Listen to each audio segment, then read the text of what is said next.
Pinoy Lebron James at Reeves nagkita na, pinagkaguluhan na parang superstar. Coach Tab Baldwin nagsalita na tungkol sa Gilas Pilipinas.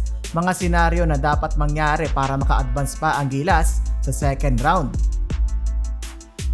Angulo versus Angola ang nangyari mga idol sa second game ng Gilas Pilipinas na ginanap sa Araneta Coliseum. Parang wala tayong ka-play-play na ginawa sa buong laro. Mabibilang mula sa daliri yung magagandang play na na-set up natin. Hindi na talaga effective ang play ni Coach Chot Reyes na dribble drive at yung naasala sa star player na umatake sa basket at bahala na kung ano ang mangyari. Kaya nga halos maghingal kabayo at maubos ang gas ni kabayan Jordan Clarkson kaka-atake sa depensa ng Angola. Habang ang ibang players natin ay nakatunganga lang sa gilid at pinapanood lang si Clarkson. Ang epekto din yan mga idol ay nawalan ng kumpiyansa ang ating local players sa kanilang laro at kitang-kita nga yan sa 3-point shooting. Puro baldog na ang tira natin sa fourth quarter. Pag isa lang din ang inaasahan mas madali para sa kalaban dumepensa dahil sa isang player na lang sila nakafocus.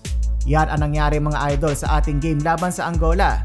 Dahil dyan sa damakmak na batikos na naman ang inabot ni Coach Chot Reyes at lumitaw na naman ang pangalan ni Coach Tab Baldwin. Nang ma-interview ng media, ayon kay Coach Tab wala naman tayong problema sa ating mga point guard. Ang nakikita niyang problema ay yung style ng play natin. Yung sobrang pagiging aggressive umatake. Lagi na lang daw inaatake ang rim para mag-collapse ang depensa at kumik out sa mga shooter.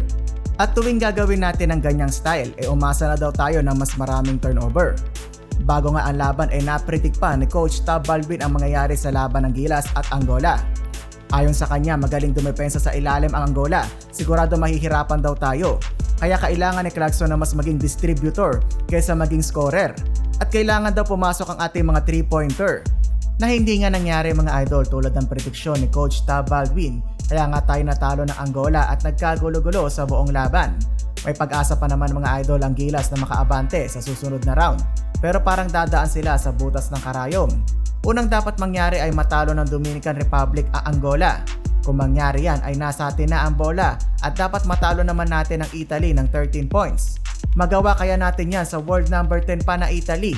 Nagigil din makabawi sa kanilang pagkatalo laban sa Dominicana. Iisa lang ang misyon ng Italy. Talunin tayo para makapasok sa second round. Matinding himala at suporta ang kailangan ng Gilas Pilipinas sa kanilang laban bukas. Speaking of suporta, grabe ang suporta ng mga Pinoy dito sa Lakers player na si Austin Reeves.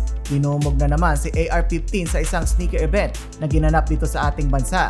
Todo sigaw ng kanyang pangalan ang mga Pinoy nung pumasok na si Reeves. Kala mo si Lebron at Curry ang nakita ng mga Pinoy. Maski nga si Reeves hindi makapaniwala sa suporta na binibigay ng mga Filipino fans. Nagkita pa sila mga idol ng ating Pinoy Lebron James. Nagkamayan pa ang dalawa at nagpakuha ng picture. Susunod na mga kalaban ng Team USA ang Greece na wala ang kanilang superstar na si Giannis Antetokounmpo.